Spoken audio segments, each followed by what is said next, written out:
I am a guy that plays a lot of indie games. I've played so much of them, from the goated ones to whatever the hell this is. But how did I start liking indie games? Let me tell you about a little company known as Sigono and their game series, OPUS.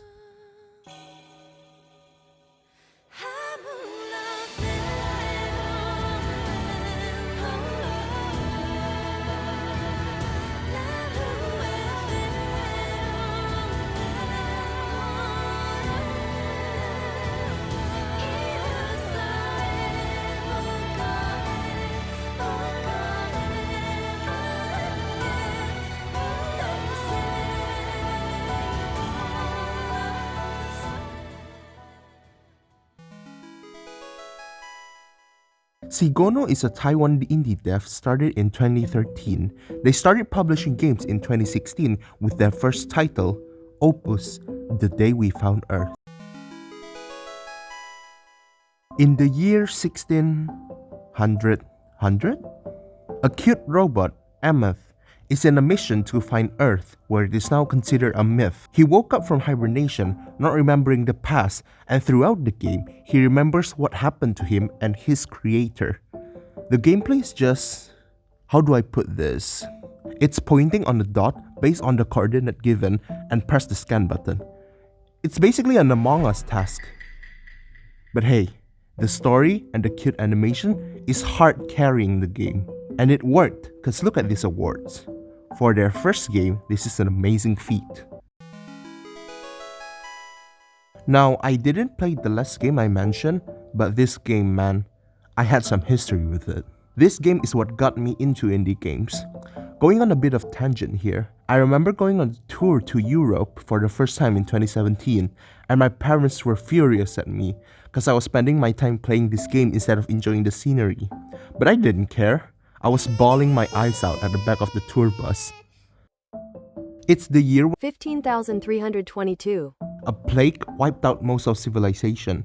John and the last remaining witch, Faye, attempt to build a rocket to send the spirits of the dead into space, which is a tradition in their civilization called space burials. The story, amazing. Again, look at these awards. But the gameplay, rather than just an Among Us task, it is a top-down walking simulator. You basically walk to collect materials to build your rockets and then unlock new areas to walk around more.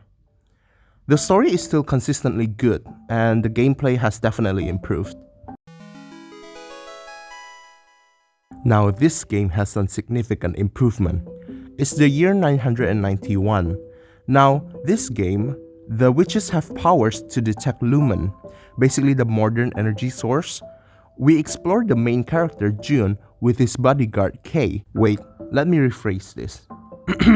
If I had a nickel for every time I see an exiled noble accompanied by someone he looks up to as a father figure, went on a journey to prove himself and try to live up to his family expectation, then meet up with the other cast, then their chemistry slowly turns from distrustful ones to friends, I'd have 2 nickels. Which is not a lot, but it's weird that it happened twice. Jokes aside, I love the story, I love the chemistry between the characters, it's amazing, and the ending broke me. And there is an actual gameplay now. The gameplay consists of 2 different gameplay. When exploring the galaxy, it is a resource management exploration game where you balance fuel and other resources, which means it basically has the same gameplay as 60 Seconds if you know what that game is. And when you go inside the location, it turns into a puzzle side-scroller, which is also fun.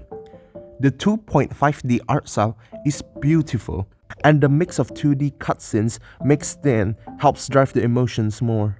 This is definitely their best game yet, story-wise and gameplay-wise. I mean, look at this, they don't even have the space to put the picture thing anymore. This game hasn't come out yet, but the release date is this year. And looking at the trailer, the game is now fully in 3D. Not only that, Echo of Starsong got voice acting 1 year after the game came out. But this game has fully fledged voiceover, and the VA is Kana Ichinose, who voiced Fern in Frieren, and Shinichiro Miki, who voiced Roy Mustang from Full Metal Alchemist.